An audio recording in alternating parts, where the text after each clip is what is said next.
Bismillahirrahmanirrahim. Assalamualaikum warahmatullahi wabarakatuh.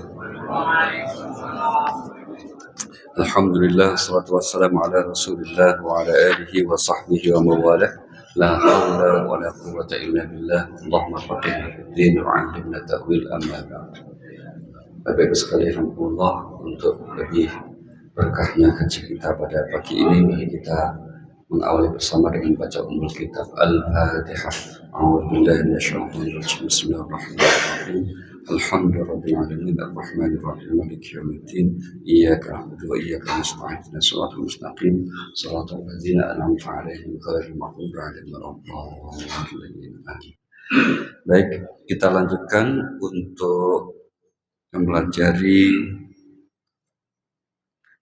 kitab yang ditulis oleh Syekh Abdul Salam Al-Syita, Sirajul Munir, yang berisi tentang pujian sekaligus makom baginda Nabi kita Muhammad Sallallahu Alaihi Wasallam, dan sekarang sudah di Al-Maqamus Tsani Asyar, makom yang ke-12 ya. Kemarin sudah yang ke-11, sekarang makom yang ke-12. Kita kemarin libur berapa kali ya Pak? Libur sekali cuma ya. Terima kasih.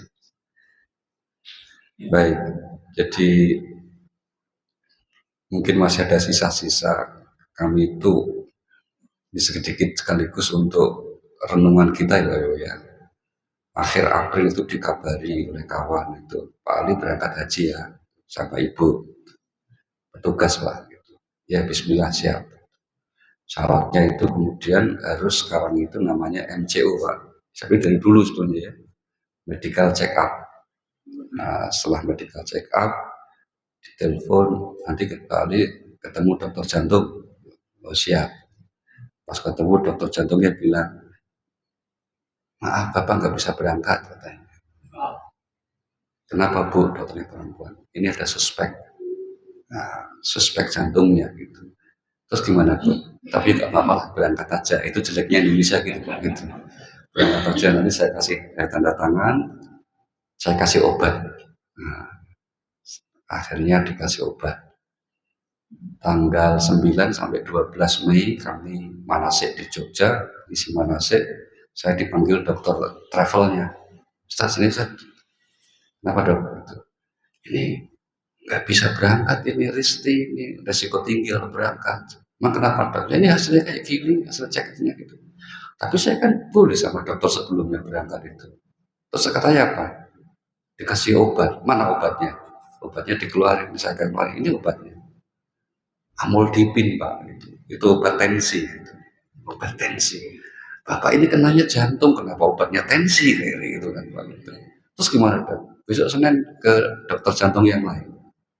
Akhirnya kami di rumah sakit RSUD Tarakan itu, yang Tanah Abang itu, karena kami sudah 15 tahun ya mengajar di situ. Akhirnya ketemu kepala dokter jantungnya, lihat hasil tesnya, beliau langsung, iya nggak bisa berangkat ini. Terus gimana dok? Gini aja deh, tes lagi, nanti kita lihat. Semua kita ikut tes dari treadmill, EKG, terus echo, terus CT scan. Kesimpulannya apa? Nggak bisa berangkat. Kecuali kalau mau ada tindakan, yaitu pasang ring, begitu. Terus gimana dok? Ya udah, kapan berangkatnya? Masih 2 minggu sih. Udah, besok kerjain. Langsung itu Pak, nggak waktu lama dikerjain. Akhirnya dikerjain tanggal 22 Mei, tanggal 6 Juni kami berangkat. Alhamdulillah. Jadi sekarang Pak Wahid saya sudah the ring man. Pasang ring sudah 2 langsung, keren. Nah yang saya mau bagi apa Bapak Ibu? Ini kenapa mungkin sebagian Bapak Ibu kan tahu ya, saya itu termasuk yang paling rajin ya Pak ya, untuk jalan gitu kan. Kalau orang gue rajin untuk malah pasang. Ternyata COVID. Jadi dulu kami pernah COVID pas Delta itu loh Pak. Itu berefek kepada kekentalan darah. Dan itu ternyata kemudian pada flek di jantung sudah 80%. Sebetulnya kalau nggak berangkat haji nggak apa-apa, mungkin masih diterapi di obat macam-macam lah. Tapi karena berangkat haji itu resiko tinggi dan aturannya tidak boleh, ya sudah dipindahkan. Tapi alhamdulillah sekarang merasa lebih bagus dan kita bisa jalan pagi lagi ya Pak ya. Nah, alhamdulillah. Satu pesan dokter yang disampaikan ke istri saya yang membuat istri saya kayak kurang nyaman karena dokternya bilang nanti habis operasi tolong Pak Ali jangan kawin lagi ya, gitu pesannya Pak. Katanya habis pasang ring itu langsung tambah muda gitu loh Pak, itu masalahnya. Jadi kalau ada bapak yang pengen tambah muda mungkin dicoba itu, bisa dicoba gitu ya. Baik, ini sekelas info Bapak Ibu. Jadi itu bukan sesuatu yang mengerikan atau menakutkan. Insya Allah itu untuk kebaikan. Jadi nanti kalau mau sharing-sharing tentang seputar itu bolehlah. Karena kemudian akhirnya kami harus banyak belajar, banyak membaca tentang hal itu supaya untuk kebaikan bersama. Bismillahirrahmanirrahim. Laqad ikhtarallahu li habibihi sallallahu alaihi wasallam ismaini min asma'ihi azza wa jalla huma ar-rauf ar-rahim. Beliau mengatakan bahwa Allah Subhanahu wa taala memilih kekasihnya yaitu Nabi Muhammad sallallahu alaihi wasallam dengan memberi dua nama dari Asmaul Husna yaitu Ar-Raufur Rahim apa tasyrifan wa tamjidan wa ta'ziman li hadratihi sallallahu alaihi wasallam. Itu sebagai bentuk penghormatan, pemuliaan, pengagungan terhadap baginda Nabi kita Muhammad sallallahu alaihi wasallam. Wa fi hadza dalalatun ala kamali mahabbatihi subhanahu li habibihi sallallahu alaihi wasallam. Dan ini menunjukkan sempurnanya cinta Allah kepada baginda Nabi kita Muhammad sallallahu alaihi wasallam.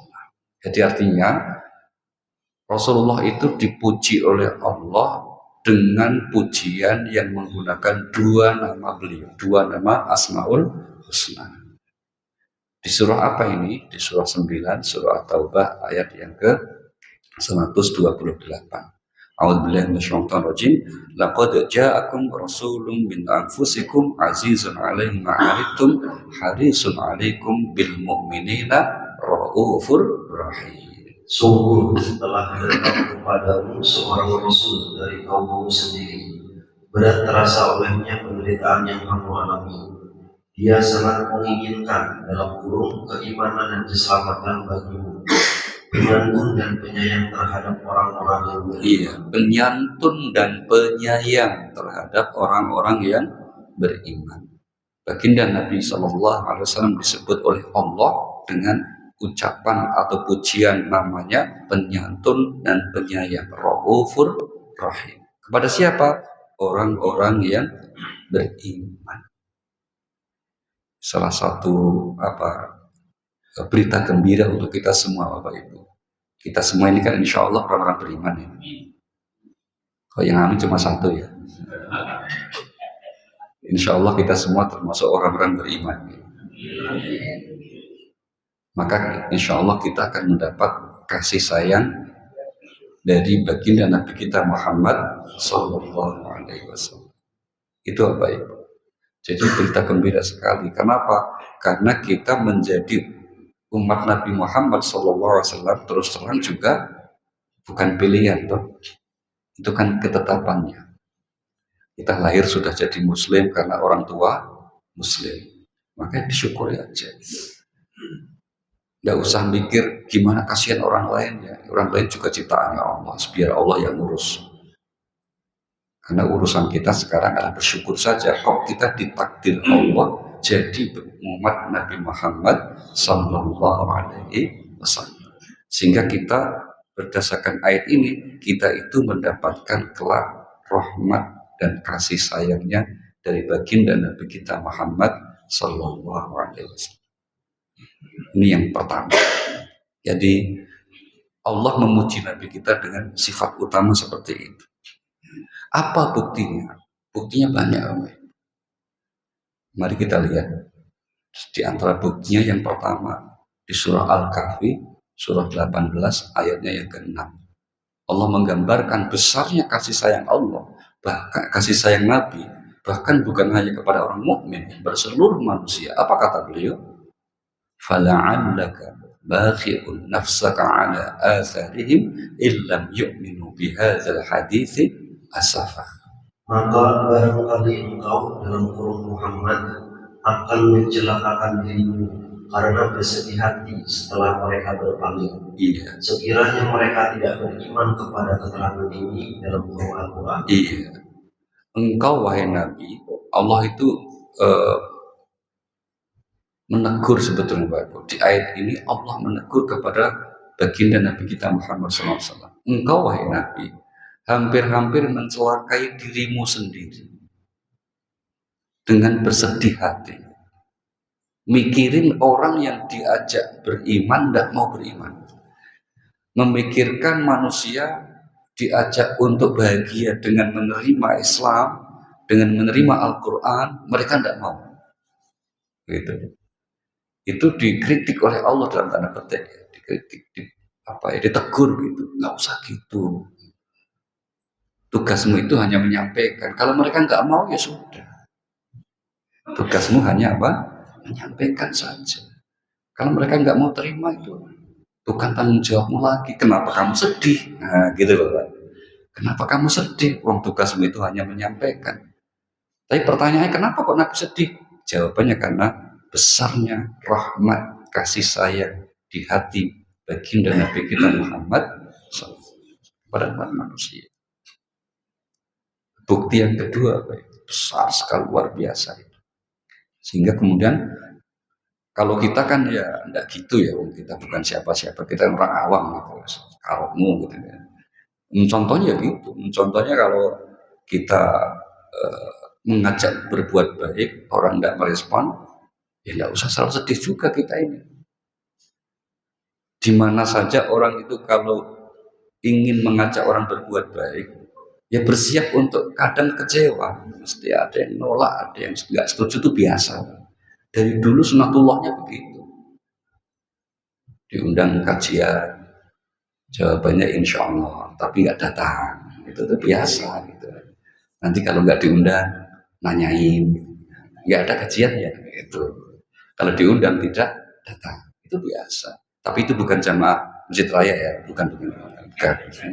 Di sini nggak ada bedanya maksudnya itu. Ya biasa aja, nggak usah terlalu dipikir teman-teman.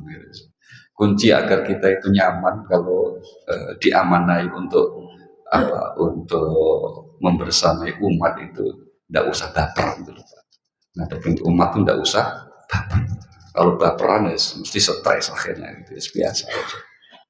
Nah, Rasulullah, apakah Nabi berarti baperan? Tidak, tapi Allah sedang menggambarkan besarnya kasih sayang Allah, kasih sayang Nabi kepada manusia, terlebih kepada orang beriman.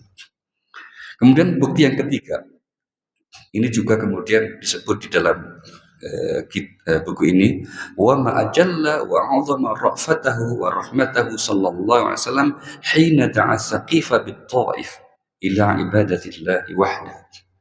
Bukti yang ketiga adalah ketika besarnya kasih sayang Nabi kepada umat manusia itu ketika apa? Beliau mencoba berdakwah di Thaif. Ini bukti ketiga. Thaif itu luar kota Makkah ya Pak ya. Itu jaraknya kurang lebih 80 km dari kota Makkah. Sekarang jadi destinasi wisata itu kota Thaif. Dulu tahun 10 kenabian, baginda Nabi kita Muhammad sallallahu alaihi wasallam ketika istri beliau wafat, yaitu Sayyidah Siti Khadijah radhiyallahu anha wafat di tahun itu, tidak lama setelah itu disusul oleh pamanda beliau Abu Thalib. Padahal dua orang ini yang menjadi selama beliau berdakwah jadi nabi, menjadi benteng dari gangguan orang-orang musyrik Mekah. Jadi orang musyrik Mekah itu sungkan Pak untuk kemudian mengganggu Nabi selama masih ada dua tokoh ini. Karena dua tokoh sangat disegani. Satu, Abu Thalib tahu sendiri tokoh besar di kalangan mereka juga. Apalagi beliau juga belum masuk Islam, masih dianggap grupnya gitu kan, masih dianggap friend gitu lah. Sayyidah Khadijah apalagi beliau itu adalah kalau sekarang mungkin menjabat sebagai ketua Ikatan Wanita Pengusaha Mekah. Karena Pak beliau itu pengusaha kaya, kayanya dari apa? Dari dua sumber Pak. Kaya dari orang tuanya dan kaya dari suami sebelumnya. Jadi mewarisi kekayaan dari dua sumber. Sayyidah Khadijah itu. Yang itu yang nikah dengan Rasulullah Sallallahu Alaihi Wasallam. Dua-duanya wafat. Maka Nabi sangat bersedih. Untuk kemudian apa? Menghindari cacian, menghindari provokasi orang musyrik Mekah yang semakin menjadi-jadi, maka beliau berdakwah di kota namanya Taif. Harapannya Pak, di kota Taif itu Nabi mendapat sambutan, tapi ternyata bukan sambutan, malah sambitan. Gitu ya. Sehingga kemudian dalam riwayat ini kisahnya cukup panjang nih Pak. Sumbernya dari Sayyidah Aisyah. Ketika Sayyidah Aisyah itu nanya, di samping peristiwa Uhud, peristiwa apa lagi ya Rasulullah yang menjadikan Anda sangat berduka, sangat bersedih? Maka Nabi menceritakan peristiwa Taif ini, tahun 10 kenabian. Yang itulah menjadi titik balik peristiwa Isra dan Mi'raj. Di Taif itu Nabi kemudian cuma bertahan 10 hari Pak. Karena diusir kemudian, dilempari batu sampai berdarah. Sampai malaikat penjaga gunung bukit di antara Makkah dan Taif itu kemudian melihat situasi yang seperti itu, malaikatnya nggak sabar Pak. Langsung menawarkan jasa. Ya Rasulullah, mendatangi Nabi, sekiranya engkau izinkan, biarkan kami mengebleki. Ngeblek itu apa ya Pak? Kalau runtuh itu kan atap Pak. Ini ngeblek itu besar. Nah, itu apa? Bahasa Indonesia apa? Kalau nimbun kan tanah Pak. Ini tanah, itu urukan tuh nimbun gitu. Ini ngeblek itu. Hah? Kelongsorin kan ini Pak, kecil Pak ini. Ya nggak ada bahasa Indonesianya, ya ngebleti kan pas itu. Wong ini bukit besar terus ya ngebleti ya. Mendapat tawaran seperti itu karena bukan karena Rasulullah, nah itu bentuk kasih sayang Nabi besar sekali. Kalau bukan Nabi kan langsung oh yes setuju habisin aja itu kira gitu kan. Orang kok kayak gitu diajak baik kok malah musuhin gitu kira-kira ya. Tapi karena bukan Nabi, apa kata Nabi? Jangan, jangan. Ya. Beliau kemudian apa? Ini doa yang sangat masyhur akhirnya. Allahumma hdi qaumi fa innahum la ya'lamun. Ya. Beliau terus kemudian menyatakan, kalau toh kemudian orang tuanya sekarang tidak bersedia menerima, semoga nanti keturunannya menerima. Maka berdoa, ya Allah berikan hidayah kepada kaumku, karena sesungguhnya mereka kaum yang belum mengetahui atau tidak memahami. Itu doa Nabi yang kemudian ya dikabulkan oleh Allah. Karena pas setelah generasi itu, setelah Nabi berhasil melakukan Makkah atau Fathu Makkah tahun 8 Hijri, mereka semua kemudian masuk Islam. Dan Taif sekarang termasuk menjadi tempat yang pada akhirnya di masa sahabat itu tempat dakwah yang berkembang luar biasa. Maka di kota Taif itu ada makam seorang sahabat besar namanya Abdullah bin Abbas atau Ibnu Abbas. Seorang ponakan Nabi yang beliau tidak mau dimakamkan di Ma'la, dan mau dimakamkan di Baqi. Dua tempat ini kan dua tempat istimewa kan. Para sahabat Nabi banyak dimakamkan di kedua tempat itu termasuk keluarga Nabi. Ya kan, Sayyidah Khadijah itu di Ma'la, sedangkan Al-Bait yang lain ada di Baqi di Madinah. Ibnu Abbas dan beliau ada di kota Taif. Maka di situ dibangun sebuah masjid besar namanya Masjid Ibnu Abbas. Gitu ya. Nah, kata kunci kita apa? Baginda Nabi kemudian menolak untuk mengizinkan malaikat membinasakan orang Taif. Karena apa? Meyakini. Ya, meyakini dengan kasih sayang, dengan Raufur Rahim, dakwah itu malah akan bisa lebih kena. Maka pendekatan dakwah yang paling bagus yang dicontohkan Nabi itu apa? Dengan pendekatan akhlak yang mulia, kasih sayang. Dan itulah Nabi kita kemudian disebut sebagai di atas akhlak yang mulia. Di surah 68, surah Al-Qalam, ayat 4 dikatakan apa? Wa innaka la'ala khuluqin adzim. Al-Qalam ayat 4 surah 68.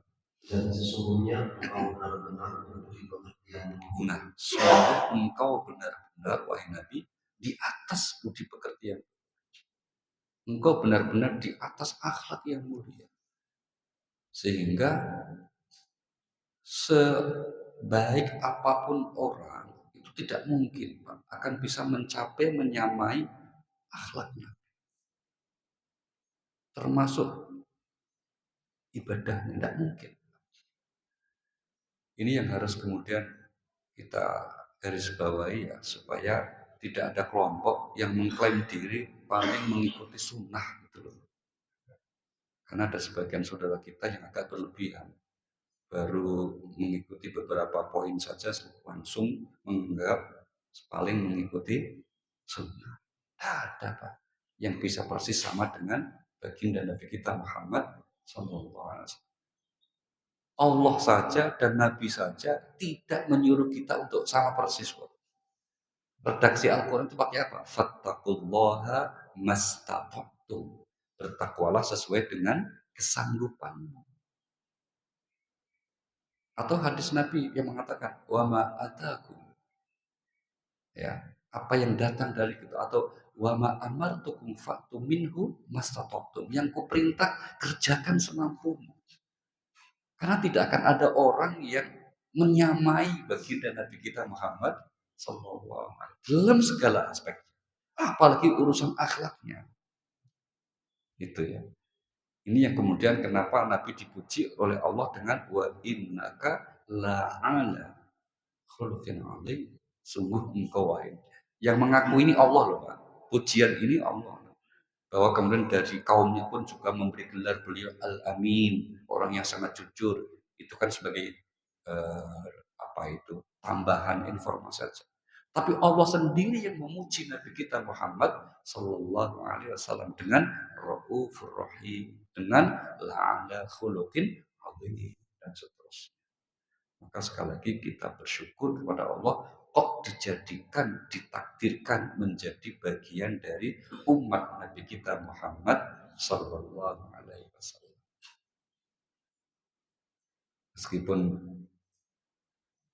Meskipun kalau kita lihat beberapa waktu belakangan kan ada debat viral di media sosial tentang fenomena nasab Nabi, ada yang ikuti ya Pak?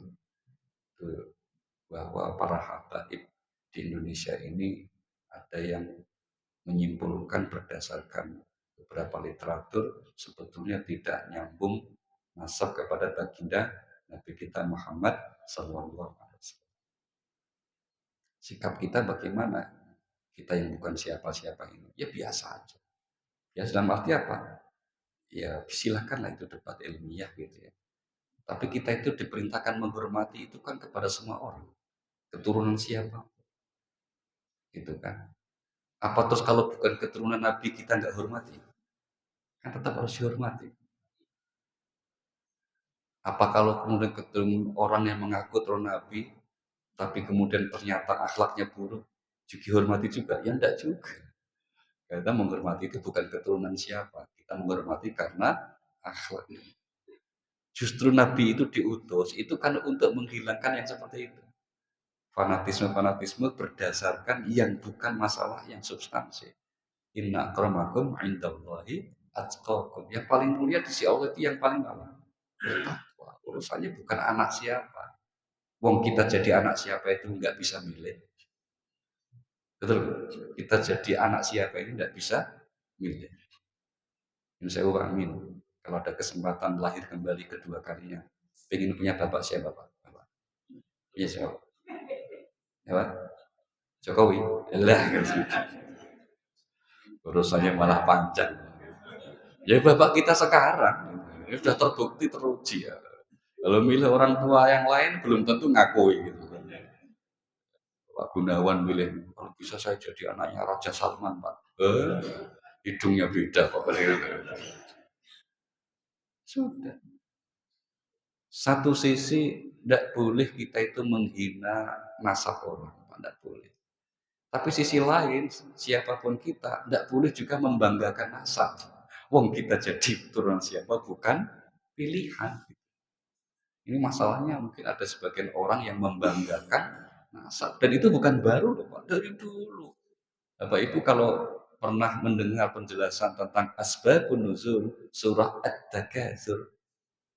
Takatsur tahu ya? Kalau nggak tahu Al-Hakumut.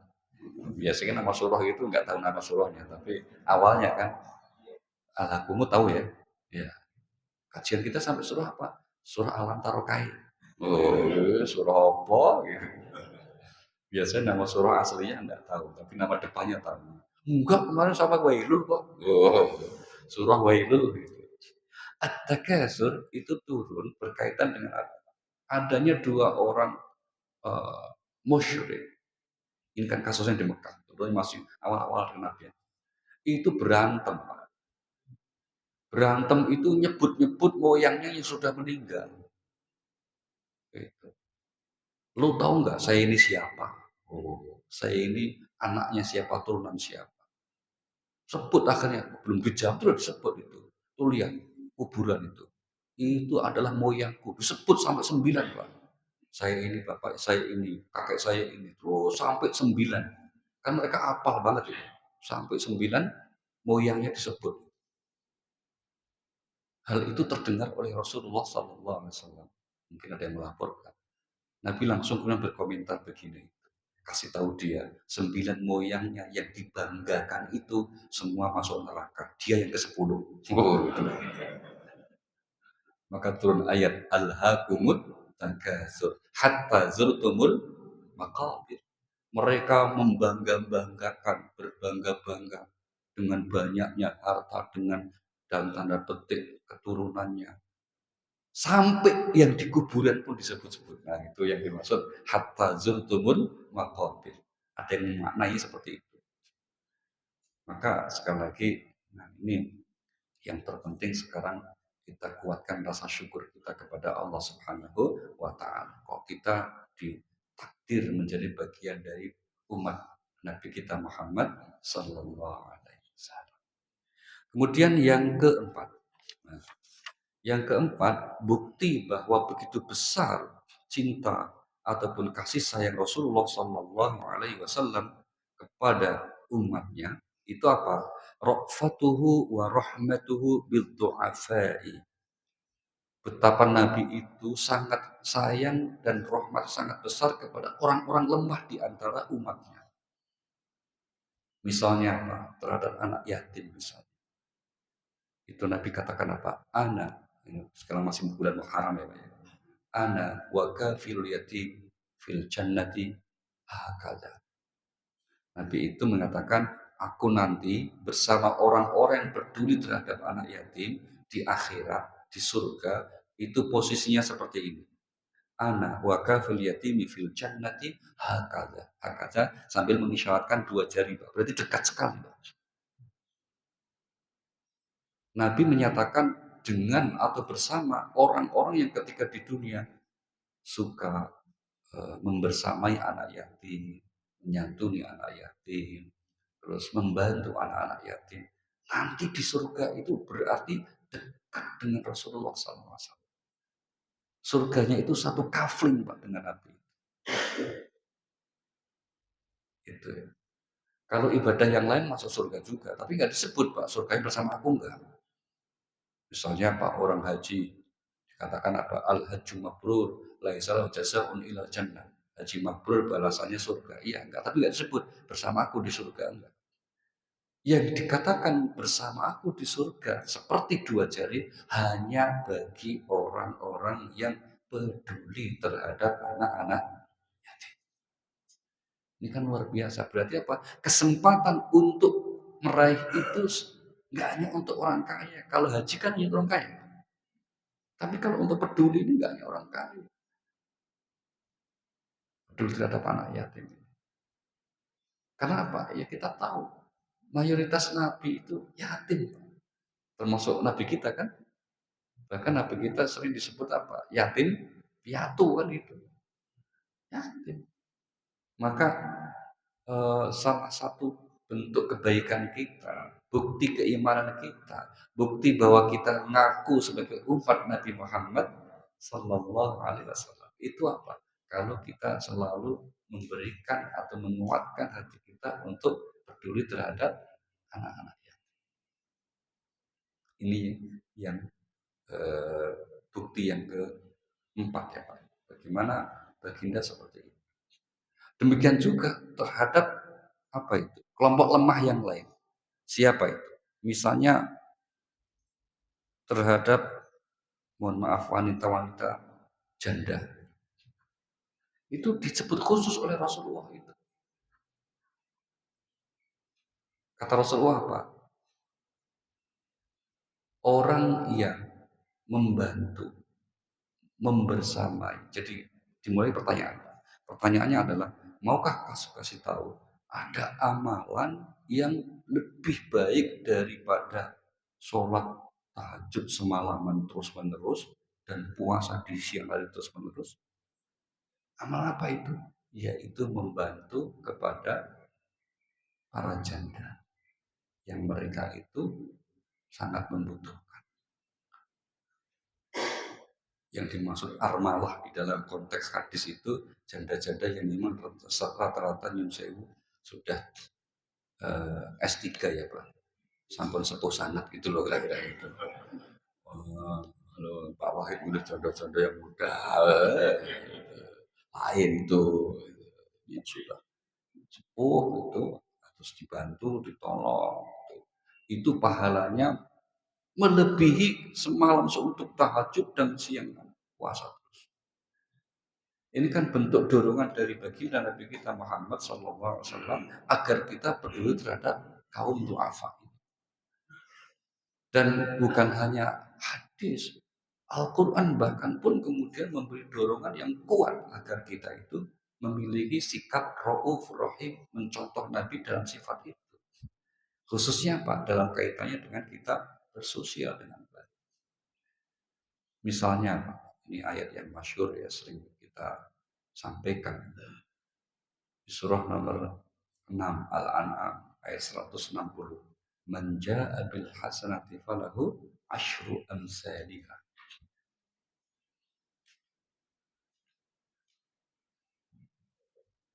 Barang siapa berbuat kebaikan mendapat balasan 10 kali lipat amalnya. Dan barang siapa berbuat kejahatan dibalas seimbang dengan kejahatannya. Mereka sedikit pun tidak dirugikan dalam kurun dizalimi. Di sini yang dipakai redaksinya bukan infak ya Pak, bukan sedekah, bukan zakat, tapi berbuat baik. Tidak hanya bersangkut masalah materi, maka setiap kebaikan yang kita berikan itu akan berbuah minimal 10. Minimal. Kenapa? Karena nanti di ayat yang lain itu disebutkan sampai 700 kali.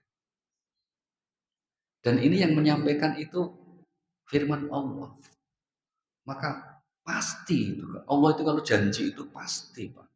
Allah kalau janji itu tidak pernah pakai insya Allah. Tidak ada. Barang siapa berbuat baik, insya Allah memberi balasan 10. Nggak ada itu. Pasti. Dan Allah Subhanahu wa ta'ala tidak pernah ingkar janji. Kalau manusia biasanya apa? Kau yang berjanji, hafal kabeh. Pasti 10 diberikan balasan kebaikan. Itu baru satu poin. Ya. Yang kedua, orang itu kalau suka berbuat baik, apapun bentuknya, nggak hanya materi, pasti hidupnya akan mudah untuk bahagia. Ciri orang bahagia itu gampangannya apa? Kalau dia baik.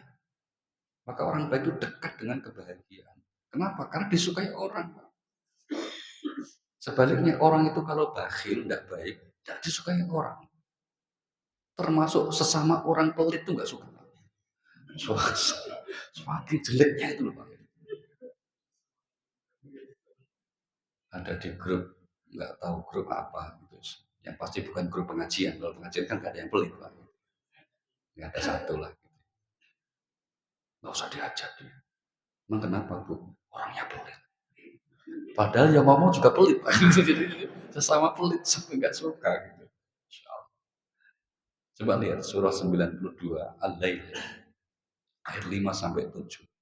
Allah berfirman apa? Fa amma man a'ta wattaqa wa saddaqa bil husna fasanuyassiruhu lil yusra.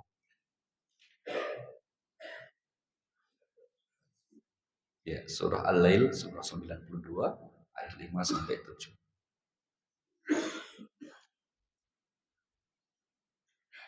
Demi siang apabila Langsung ayat 5. maka barang siapa berikan hartanya di jalan Allah dan bertakwa dan membenarkan adanya pahala yang terbaik dalam surga, maka akan kami mudahkan baginya jalan menuju kemudahan Nah, dalam kebahagiaan. iya, aku mudahkan baginya jalan menuju kebahagiaan. Dan ada pun orang. Oke, sudah. Nah, udah. Enggak, yang pikir gak usah disebut.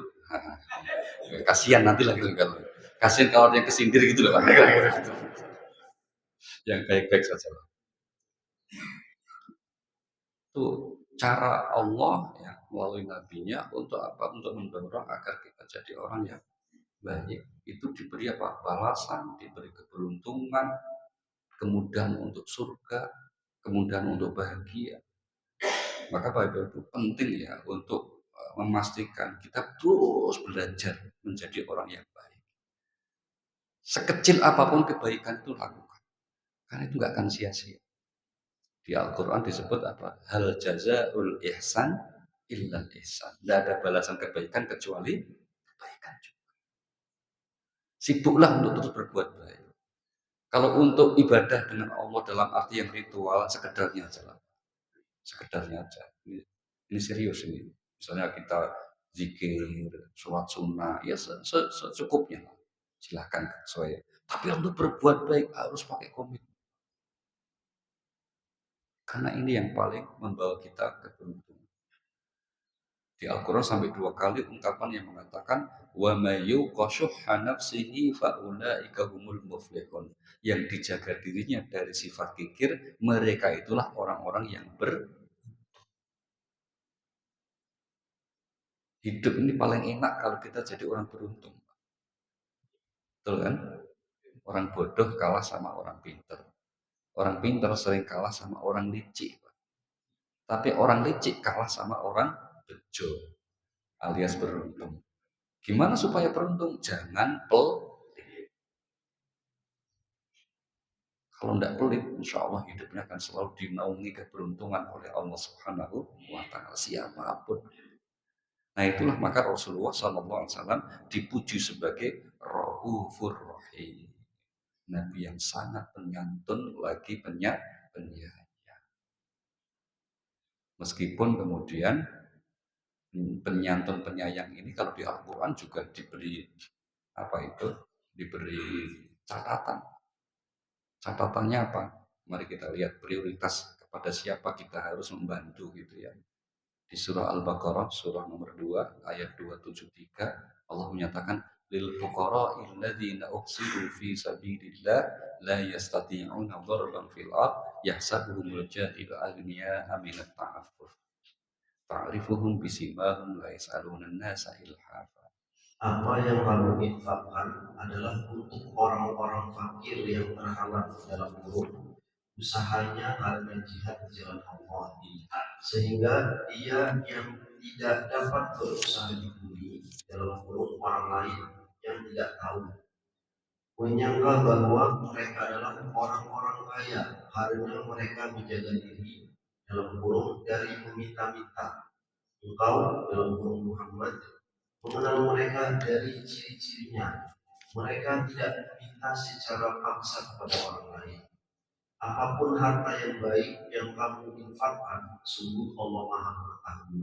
Iya, jadi prioritas kita memberikan kebaikan kita itu justru kepada orang-orang yang kalau bisa mereka tidak menunjukkan rasa meminta.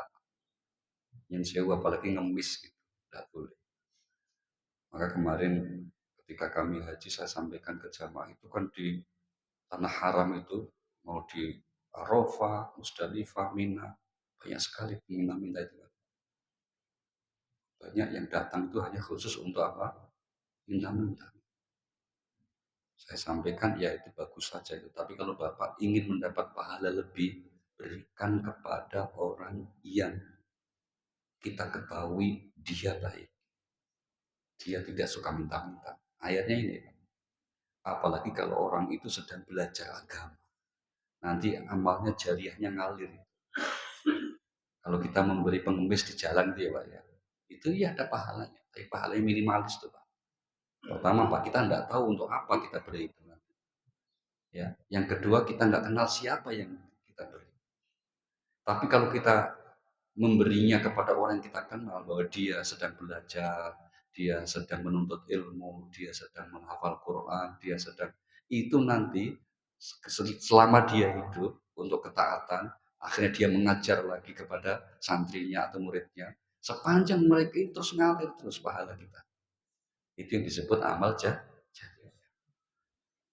Maka kawan kita yang di Makassar itu, Sulawesi Selatan, Pak, MUI-nya itu mengharamkan memberi kepada pengemis di tengah perempatan, Pak.